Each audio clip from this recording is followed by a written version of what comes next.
Directly at Trump, I'm here to speak for those without a voice, he said softly. Trump scoffed. Oh, please, another lecture. The host tried to intervene, but Traoré raised one hand, then lowered it again. Calm, composed, the camera zoomed in on him.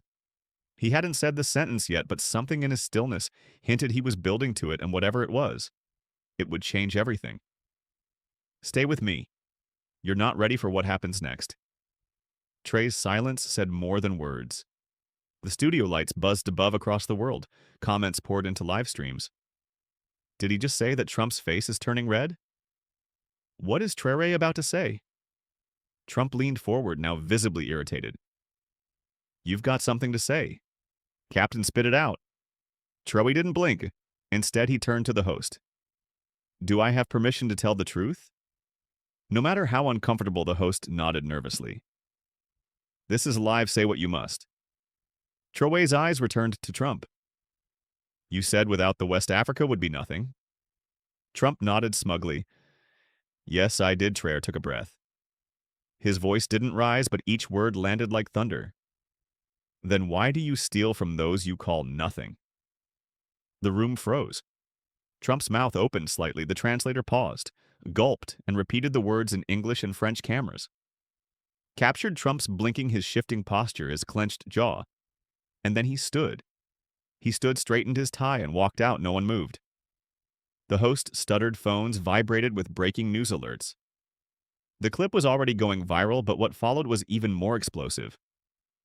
Traoré didn't move as Trump stormed out. The doors clattered shut behind him.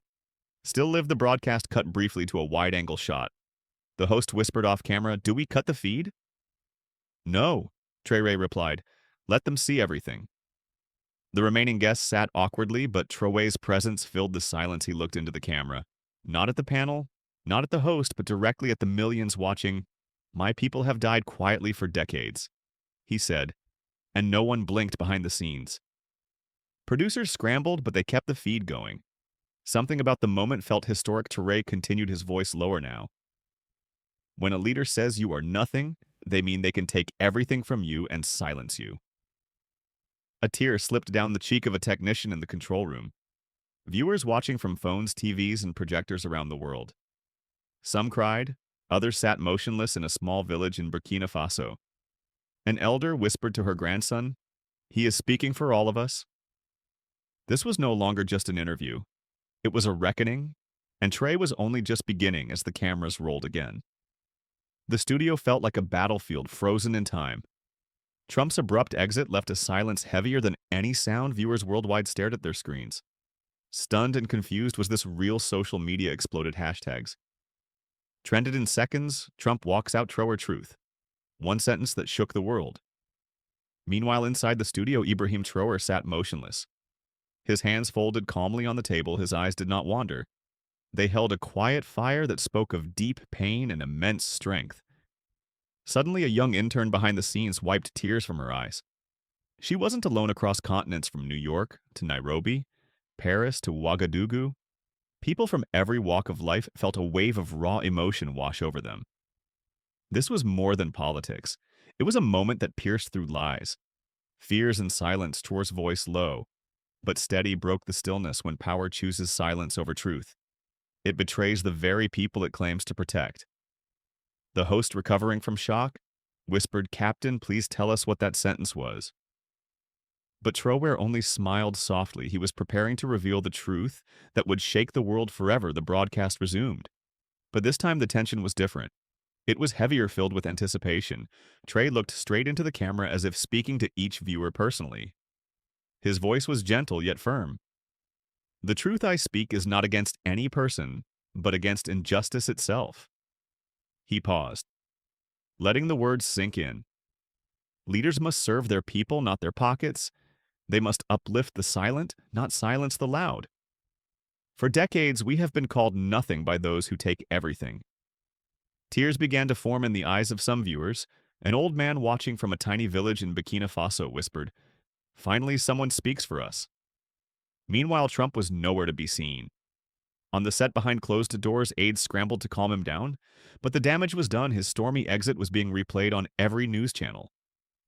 Traoré's calm defiance had ignited a spark, one that no storm could extinguish. But the world still demanded the exact words. The one sentence that had caused such upheaval in Traoré was ready to deliver. The studio fell into an almost sacred quiet. The camera zoomed in on Traoré's face, his eyes steady, his voice unwavering. Then, with the weight of history behind him, he spoke, "You call us nothing yet? You take everything and expect gratitude." Those words landed like a thunderclap. Trump, still backstage, clenched his fists. The sentence echoed around the world, sparking outrage, reflection, and tears. Millions of people watched in silence, their hearts heavy, their spirits lifted. Traoré's courage became a beacon, a reminder that even the smallest voice can shake the strongest pillars. The live broadcast continued, but the story was no longer about politics. It was about truth, power, and the courage to speak. And as the world held its breath, everyone waited for what would come next. The studio fell silent for a long moment after Traoré's sentence. Trump's sudden exit echoed like a storm's rumble. Long after the door slammed across the globe, people were glued to their screens, but something unexpected was stirring a wave of empathy and hope in Burkina Faso. Children whispered the words, "Traoré had spoken. You call us nothing yet. You take everything and expect gratitude for many." It was the first time they'd heard their pain voiced on such a stage. Journalists scrambled to capture reactions. Analysts debated whether Traoré's calm courage would change the world's view of Africa. Social media exploded with hashtags like "You respect Traoré" and "Darn truth on air," but not everyone was ready. Powerful forces tried to spin the narrative, claiming Traoré was disrespectful or reckless. Still, millions saw through it. Traoré wasn't just a soldier, he was the voice of millions, silenced by history and somewhere in a quiet office. Traoré received a message: "You've started something that can't be stopped." But the hardest part was yet to come. The days after the broadcast were a whirlwind. Traoré faced not only praise but mounting pressure. Some world leaders avoided his name in conversations. Media outlets dissected every word he'd said behind closed doors. Diplomats warned him to stay silent, to tone down his words. But Traoré knew the stakes were bigger than politics. This was about his people, their dignity, their future. One evening, sitting alone in his modest office, he read letters from families in villages far from the capital. Many wrote how his sentence had given them strength to endure hardship. A mother described how her son, once hopeless, now dreamed of becoming a leader himself. Traoré's heart swelled, but he also felt the weight of responsibility crushing his chest. He whispered to himself, "If speaking the truth means walking through fire, then so be it," because true leadership, he believed, was not comfort, it was sacrifice. The world was split. Some praised Traoré as a hero, a voice of truth. Others saw him as a threat to the fragile status quo in international meetings. His name sparked heated debates. Leaders who once ignored Africa's struggles could no longer look away across continents. Protests erupted. People carried signs quoting Traoré's sentence, demanding justice and fairness. Yet in the midst of the chaos, Traoré remained grounded. His calm strength was like a lighthouse in a stormy sea. During a rare interview, he said softly, "This moment is not about me. It is about the millions whose voices have been drowned out by power and silence." His words touched hearts far beyond borders. Some viewers wept openly as they heard his message in this swirling storm of division and hope. One thing became clear: Traoré's 1S sentence had not only unsettled a former president, it had awakened a global conversation about truth, justice, and the future of leadership. Every morning, Traoré woke to a new wave of messages, some full of hope, others heavy with fear. His phone buzzed nonstop. People from small villages, cities, and distant countries sent stories of pain, resilience, and dreams. Yet amid this flood of hope, Traoré felt the growing weight of expectations pressing down on his shoulders. He was no longer just a leader. He had become a symbol, a beacon for millions seeking justice. One evening, sitting alone with a worn photograph of his parents, he whispered, "They believed in me. I cannot let their dreams die." But the pressure was more than personal. Powerful interests tried to silence him, spreading rumors and doubt. Still, Traoré refused to bow. Truth is not a weapon. It is a shield for those who suffer. His quiet determination inspired those around him, reminding the world that true leadership means standing firm, even when the path is dark. In Burkina Faso, Traoré's words became a lifeline. Teachers told their students about courage in speaking, truth farmers felt seen and heard. For the first time, mothers wept quietly, grateful for a leader who spoke for their children's future. One young girl, Aminatata, wrote a letter to Traoré saying, "Your words gave me hope, now I want to become a teacher to help others like me." This simple hope blossomed nationwide, but with hope came fear. Some whispered that change was too dangerous. Too sudden, Traoré held town hall meetings, listening to his people's fears and dreams. He promised to carry their voices no matter the cost. The world watched as a new story of leadership unfolded, one born from Mao. Humility, truth, and love behind the public moments.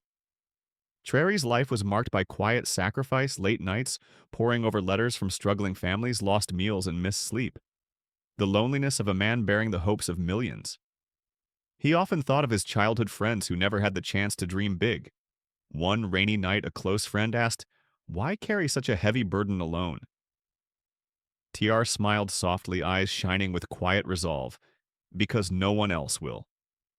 These unseen sacrifices made his courage even more profound, and as his story spread, people everywhere began to understand leadership was not about power or fame, but about lifting others even when it costs everything.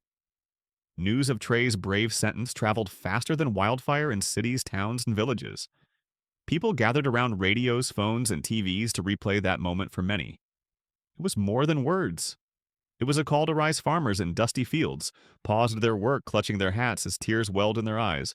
Mothers held their children closer, whispering, "He speaks for us." In classrooms, teachers told the story of a leader who dared to speak truth to power, not with anger, but with quiet strength. Traoré's simple but powerful sentence had ignited something impossible to put out hope. Yet the higher the tide of hope rose, the stronger the pushback became. Behind closed doors, powerful voices plotted to discredit him, calling him reckless, naive, dangerous. But his people saw something else, a man who stood tall when others bent with fear. And as the world watched, the conversation about leadership and truth took on a new life. Shaking old foundations and building something new from the dust, rumors swirled that Traoré would soon face intense scrutiny. Even a political trial designed to silence him.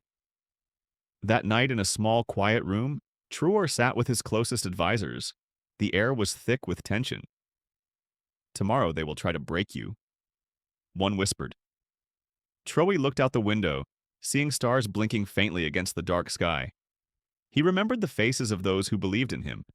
Children dreaming, mothers hoping, soldiers following.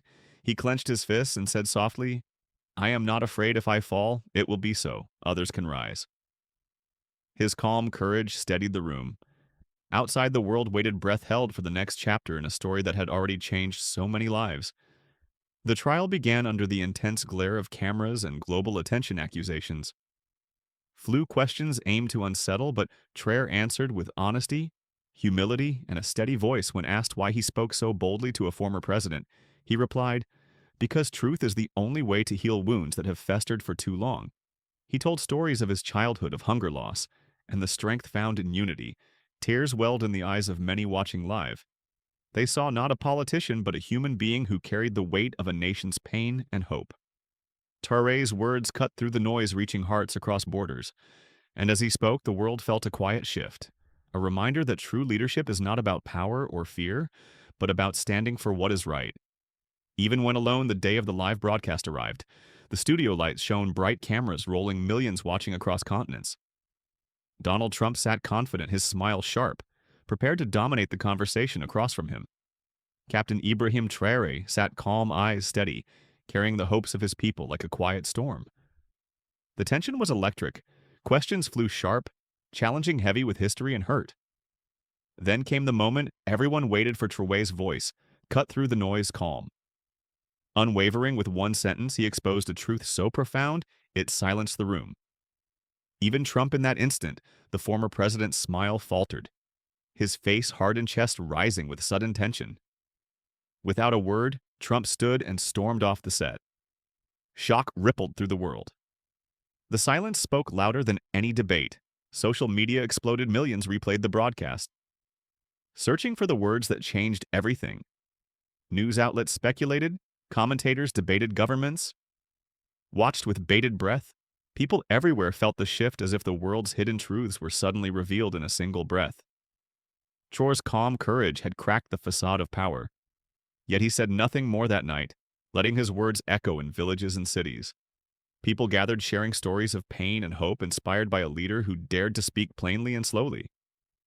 A global conversation began about honesty, courage, and what real leadership means. Traoré became a symbol not just for his country, but for anyone who dreams of justice and truth in the days that followed. Letters poured in from children, mothers, elders, and strangers across the world. They told stories of fear, struggle, and new hope sparked by a single sentence, Traoré. Once a quiet soldier had become a voice for millions, silenced for too long. He knew the journey was far from over, but his heart was full. In a heartfelt message to the world, he said, "True power is not in storms or silence, it is in the courage to speak truth, even when the world is watching." And as he spoke, tears came to the eyes of many, tears of pain, yes, but more so of hope. This was a new dawn if this story moved you. If your heart was heavy, your eyes filled with tears, and your mind stirred by truth, don't just sit in silence, click. Like to honor those unheard, subscribe. To stand with justice and drop a comment with just one word. Respect, if Ibrahim Traoré earned yours tonight.